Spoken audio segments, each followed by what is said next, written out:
Então, hoje nós vamos continuar a leitura do livro Papel de Parede Amarelo, de Charlotte Perkins Gilman. Nós paramos ali na página 20 ou 27, né? Então, a gente leu primeiro trechinho, primeira sessão, depois a segunda sessão. Hoje eu vou comentar a terceira e quarta sessões. Aqui na minha edição, nós vamos da página 29 até a página 38. Então, começamos com a seguinte frase. Bem, o 4 de julho chegou ao fim, e aí a última frase que marca essa passagem que eu vou comentar é: como seria bom se John me levasse embora daqui. Até agora, a gente observou algumas características dessa narradora. A gente observou o controle que é exercido sobre ela pelo marido, né? A gente observou como ela começa a se interessar, primeiro a se perturbar, né? Depois a se interessar por esse papel de parede, o quanto de características ela vai atribuindo ao papel de parede. A gente falou da solidão um pouco, ela fica sozinha muito tempo dentro daquele quarto. A gente falou da vontade de trabalhar e comentamos esse bebê, né, que apareceu aí meio que do nada nessa história. Então, agora, a gente vai seguir e ela começa, então, a narrar depois desse feriado do 4 de julho, em que algumas pessoas tinham ido visitar. Então, o John, o marido, achou que um pouco de companhia ia ser bom para ela, então as pessoas foram até lá e agora estão indo embora. E é nesse momento em que a casa novamente vai ficar só com ela, é que ela volta a escrever. Ela faz um comentário que aí a gente pode ver um pouco dos elementos autobiográficos que eu comentei que participam da história, porque ela diz assim: John diz que se eu não me recuperar depressa, vai me mandar para... Ai, gente, desculpa, eu ia checar a pronúncia, mas eu não chequei a pronúncia, então vou falar de qualquer jeito, tudo bem. Que se eu não me recuperar depressa, vai me mandar para Vir Mitchell, no outono. Esse cara aí era um médico, tipo, real, oficial, um cara que existiu mesmo, acho que um neurologista dos mais antigos, assim, né, e que ela foi, a autora do livro chegou a ir a este médico. E então o comentário aqui é extremamente negativo, que ela não quer ir de jeito nenhum, né? Aí, no caso, a narradora não quer ir de jeito nenhum ver esse médico, porque uma amiga dela passou pelas mãos dele e disse que ele é igual a John e a meu irmão, só que pior, né? E de fato, assim, até no comentário que a gente tem depois do livro, a gente tem ali trechinhos que comentam um pouco, né, nesse pós-fácil, que a experiência dela com esse médico realmente não foi boa. Então, ele entrou aqui na história e a personagem não deseja ir ali. A solidão dela é mais ressaltada nesse trecho. A gente tem, inclusive, uma repetição da palavra sozinha muito próxima uma da outra. Vou até ler para vocês. Ela diz assim, que chora, né? Chora por qualquer coisa, chora quando está sozinha. Agora eu passo muito tempo sozinha. Com frequência, John fica na cidade. Pererê, pererê. Jenny é boa para mim e permite que eu fique sozinha quando quero. Essa Jenny, salvo distração minha, talvez não tenha sido, né, referida ainda, mas é mais alguém que trabalha ali na casa, então. E olha só o vocabulário, né? A Jenny permite que eu fique sozinha quando quero. Então, você vê quão pouca autonomia essa mulher tem nesse contexto. Ela fica ali tendo que obedecer ordens, e ainda bem que pelo menos a pessoa que está ali permite que ela fique sozinha. Ela passeia pelo jardim e tudo mais e diz que está começando a se afeiçoar ao quarto. Bom, desde que ela entrou, ela está sendo afetada pelo quarto, né? Afetada, a gente tem toda uma constelação de afetos aí. E agora ela usa a palavra afeiçoar, né? Então ela parece que está começando a gostar desse quarto, a estabelecer uma conexão mais forte, um vínculo com este quarto. Ela diz, apesar do papel de parede, e aí ela reflete e diz, talvez por causa, em itálicos, talvez por causa dele. ele ocupa a minha mente. E esse papel de parede, então, agora vai passar de um elemento de perturbação, porque até agora foi algo que a perturbou. Agora está sendo algo que ela vai passar a investigar. Ela vai começar a investigar com muito afinco esse papel de parede. E aí ela diz assim: olha que interessante. A depender de como se olha para elas, elas quem? As linhas, né? O padrãozinho do desenho. Cada folha, não, né, as folhinhas, as curvas, as linhas, os floreios, então, que ela vai observando ali no papel, dependendo de como você olha, parece uma espécie de românico degradado com delirium tremens, subindo e descendo em isoladas colunas de fatuidade. E aí, ela usa essa expressão delirium tremens é interessante porque a gente sabe, né, que é uma condição bastante aguda de abstinência alcoólica, o delirium tremens. Então, é como se ela agora, né, tivesse ali atribuindo a esse papel elementos, né, alucinatórios, elementos de um estado de consciência alterado. Então, olha que intenso é isso, que poderoso é isso. Tudo isso dentro ali dos padrões, das linhas, das folhas, das florzinhas que ela vai observando ali nesse papel de parede. É muito interessante que ela descreve esse papel com muitos detalhes e ainda assim a gente não sabe como ele é. Não dá para entender como que é esse papel.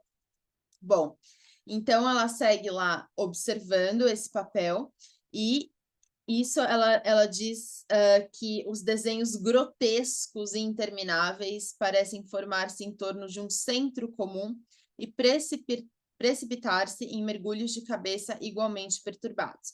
Então, é muito abundante, assim, o modo como ela descreve, com palavras muito, né, interessantes para a gente pensar nesse visual do papel de parede. Temos o delirium tremens, temos os desenhos grotescos e intermináveis. Acho que essa sensação que ela traz com interminável já tinha aparecido em outro ponto do texto pela palavra infinito. E dá uma sensação de vertigem, né? Então, essa vertigem do olhar, ela, que inclusive se associa também ao delirium tremens. Então, a gente vê o quanto que esse visual do papel de parede, ele vai capturando o olhar dessa personagem. E aí nós terminamos, porque a gente vai falar de duas sessões, e essa primeira, que termina ali na página 33, com a frase segui-los me deixa cansada, acho que vou tirar um cochilo. Esse pedacinho realmente foi só ali esse papel de parede crescendo, né? Então, ela mudando um pouco essa atitude, a gente observa nesse pequeno trecho uma mudança de atitude da personagem, que a princípio apenas incomodada pelo papel de parede, agora parece assumir uma atitude mais investigativa sobre esse. Eu falo objeto porque, né? Mas é estranho também falar objeto, né? Negócio colado, enfim, dessa decoração, uma atitude mais investigativa e também a gente vê que ela começa a gostar talvez desse espaço, ou pelo menos estabelecer uma espécie de vínculo. Por mais que ela ainda não goste dali, ela se sente mais vinculada a esse ambiente. E aí nós entramos na última parte de hoje, que na minha edição começa na página 35, com um trechinho reflexivo sobre a escrita, em que ela diz assim: não sei por que escrevo isso. Não é algo que eu queira fazer. Não me sinto capaz. E sei que John acharia um absurdo. Mas tenho que, em itálicos, expressar de alguma forma o que sinto e penso. É um alívio tão grande. Então, aqui, olha só, nós temos 3 negativas, né? Não sei por que escrevo isto. Não é algo que eu queira fazer. Não me sinto capaz. Então, a gente tem não sei, né? Quer dizer, então, uma ausência ali de motivo, de razão, de explicação de por que ela está escrevendo. Não é algo que eu queira fazer. Então, quando ela diz que não é algo que ela queira fazer, parece que é alguma coisa que acontece de uma forma meio impositiva, né? Não me sinto capaz, pode ter a ver com a fraqueza que ela já referiu, também com alguma habilidade, não sei. E sei que John acharia um absurdo, mas tenho que, aqui está nessa essa escrita como algo que a pressiona a escrever, né? Não é que eu escrevo porque eu quero, não é que eu escrevo porque eu sei exatamente por que eu estou escrevendo, mas sim porque eu tenho que expressar de alguma forma o que sinto e penso. Até porque, pensem bem, nesse contexto que ela está, não tem nenhuma outra saída, né? Não tem nenhuma outra alternativa para ela expressar o que ela sente e pensa, que a gente já viu que o marido ri dela, ela tá sozinha quase o tempo todo, então qual vai ser? Ela não tem interlocução, né? É uma mulher que não tem interlocução com outras pessoas, e bem que ela gostaria de ter, porque ela disse lá num momento anterior que a gente já viu em outra semana, que ela adoraria ter alguém para acompanhar e comentar o trabalho dela. Então, mas ela está aqui solitária, né? Então, o caderno, o diário, vai fazer esse lugar. Não tem por onde, é por aqui que eu vou expressar. E ela diz: é um alívio tão grande. Porém, né, vamos lá para a próxima frase. O esforço, contudo, está se tornando maior do que o alívio. Na maior parte do tempo, sinto uma preguiça terrível e me deito com muita frequência. Então, olha só, esse cansaço, essa debilidade, essa fragilidade, essa ausência de vitalidade da personagem, esse processo depressivo que a gente pode observar, ele vai se acentuando. Então, existe uma progressão. Progressões que nós já vimos. Que o estado dela, em vez de melhorar, vai piorando, né? Até esse momento do livro, e que o papel de parede, em vez de ser apenas um elemento que a perturba, de que ela não gosta, vai se tornando algo cada vez mais amplificado naquela experiência cotidiana daquele quarto. Então, aqui a escrita alivia, mas ela precisa fazer um esforço muito grande para escrever. Isso que nós também já comentamos, né? Então, ela tá cansada, ela está exausta, ela está fraca, e ela ainda tem todo que despender ali muita energia performando, né, para o marido alguma coisa que o deixe satisfeito. Então, ela vai até comentar, né, que o marido adora ela, detesta quando ela fica doente, que outro dia ela tentou ter uma conversa franca e sensata com ele e dizer o quanto ela gostaria que me permitisse fazer uma visita ao primo, Henry e a Júlia, e ele disse que eu não estava em condições de ir, nem de suportar a visita quando chegasse lá. A verdade é que não consegui apresentar muito bem as minhas razões porque estava chorando antes mesmo de terminar. Está cada vez mais difícil pensar direito. Acho que é essa a debilidade dos nervos. Meu querido John apenas me tomou nos braços, levou-me para cima, deitou-me na cama, sentou-me ao meu lado e leu para mim, até minha mente ficar cansada. Então, assim, o que a gente vê?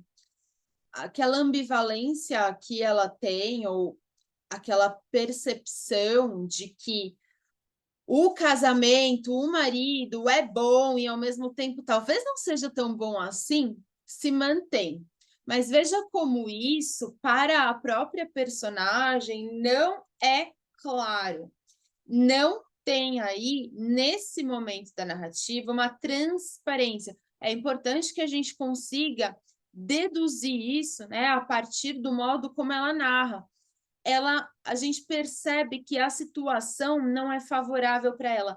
Ela percebe, ela dá indícios de que ela vê que a situação não está boa para ela. Ela está presa, entre aspas, né? Presa, porque não tem meios para sair dali, numa casa onde ela não quer estar, com um marido que não dá atenção ao que ela pede, às queixas dela e aos desejos dela e ao que ela mesma pensa. Então, ela está sem autonomia, sem interlocução, sem chance de tomar decisões por conta própria. Quando ela fala lá do médico, ela diz: eu não quero ir lá, ele é igual ao John e ao meu irmão, só que pior. Por esse tipo de frase, tem ali insinuado que algo nesse marido não vai bem para ela. Mas, ao mesmo tempo, ela ali escrevendo vai falar: ele me adora, né? Querido John, ele disse que eu era sua amada. Pererê, pererê. Então, assim,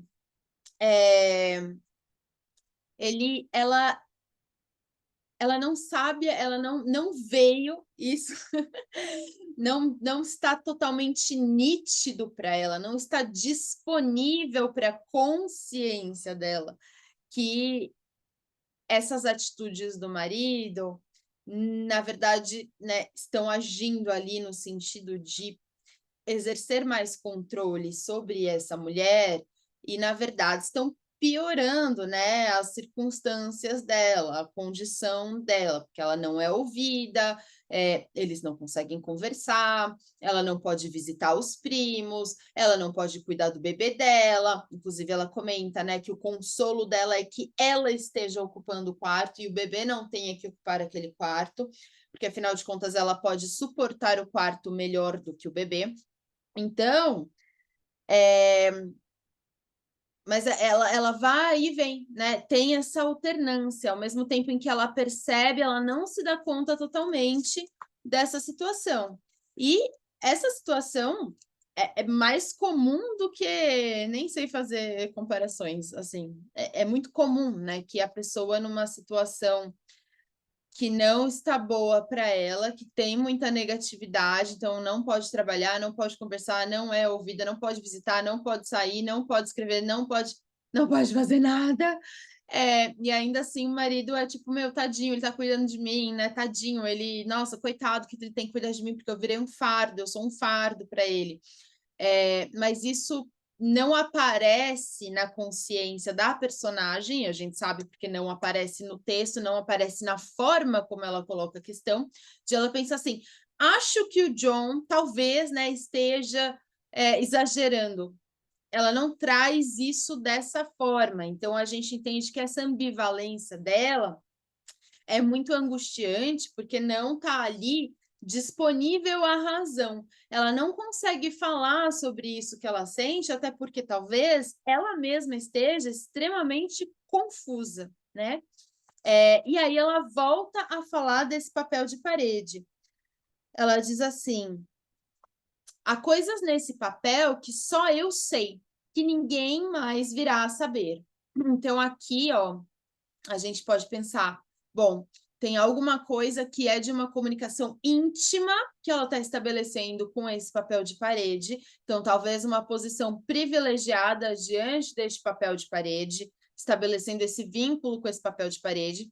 E, por outro lado, se ela não pode nada, ela não pode nada, ela não pode escrever, ela não pode sair, ela não pode visitar, ela não pode trabalhar, ela não pode passear. Então saber sobre o papel é algo que eu controlo, saber sobre o papel é o que me cabe, saber sobre o papel é o meu domínio, é o meu campo de autonomia, saber sobre o papel. Só eu sei, ninguém mais virá saber, é algo dela, de alguma forma muito curiosa, num contexto em que ela não tem nada, não se apropria de nada, nem do próprio filho, do papel ela consegue. Então, o papel vai tomando ali um centro, né? Um centro muito urgente na vida dessa personagem. Então, vou continuar lendo aqui esse trecho final. Para além do padrão em primeiro plano, olha aí essa frase. Para além do padrão em primeiro plano, as formas apagadas ficam mais claras a cada dia. Olha só, isso que ela diz do papel de parede, a gente pode entender como também esse, esse, essa continuidade, né, dessa manutenção dessa ambivalência, né, com relação à situação dela, com relação ao marido, mas talvez aqui insinuando que ela percebe que existe algo para além das aparências. Nas aparências, é um marido médico cuidando de sua esposa doente. Mas para além desse padrão, em primeiro plano, para além do que está imediatamente disponível, imediatamente visível, imediatamente, né, ali nítido, existem outras coisas, formas apagadas que ficam mais claras a cada dia. Então, é uma frase sobre o papel de parede? É uma frase sobre o papel de parede, mas ao mesmo tempo também é uma frase, talvez, sobre essa progressão na percepção da personagem com relação ao seu contexto, certo? E ela diz assim: é sempre a mesma forma, só que muito repetida. O que também poderemos pensar a respeito dos dias dessa personagem, né? Então, os dias dela também são sempre a mesma forma, só que muito repetida. Parece uma mulher, agora que ela pela primeira vez vai dizer isso, pela primeira vez vai notar que para além dessas formas, desses padrões da superfície do papel, tem coisas por trás. Uma dessas coisas por trás, ela diz que parece uma mulher inclinada para frente, rastejando em segundo plano. Não gosto disso nem um pouco. Fico imaginando reticências, né? Começo a pensar como seria bom se John me levasse embora daqui. Então, vamos terminar esta leitura de hoje, esse comentário de hoje, ficando aqui com essa imagem que a gente não vai analisar agora, porque ela vai crescer ao longo dos próximos trechos, com essa imagem de uma mulher inclinada para frente, rastejando em segundo plano nesse papel de parede. Então, uma mulher rastejando desse papel de parede. O que isso poderia nos mostrar com relação à condição de, né, espelhamento que, de alguma forma, já vai sendo estabelecida aí com esse papel. Não vai ser só isso, né? Não é só espelhamento, não é tudo que é igual. Não quer dizer que ela está vendo no papel, o que ela está sentindo não é tão imediato assim, mas ela ali, uma mulher numa situação de uma certa inferioridade com relação a esse marido, uma situação em que pouco ela pode, começa a observar em segundo plano, nesse papel de parede, a forma de uma mulher rastejando. Isso incomoda ela e ela tem vontade, putz, queria que o John me tirasse daqui, queria que meu marido me tirasse daqui, como se ela pensasse, putz, agora, cara, se eu não sair daqui, alguma coisa vai rolar, entendeu? E aí a gente já vai começar a ver o que é que esse texto vai mostrar para a gente mais sobre esse papel de parede na próxima semana, tá certo? Obrigada, gente!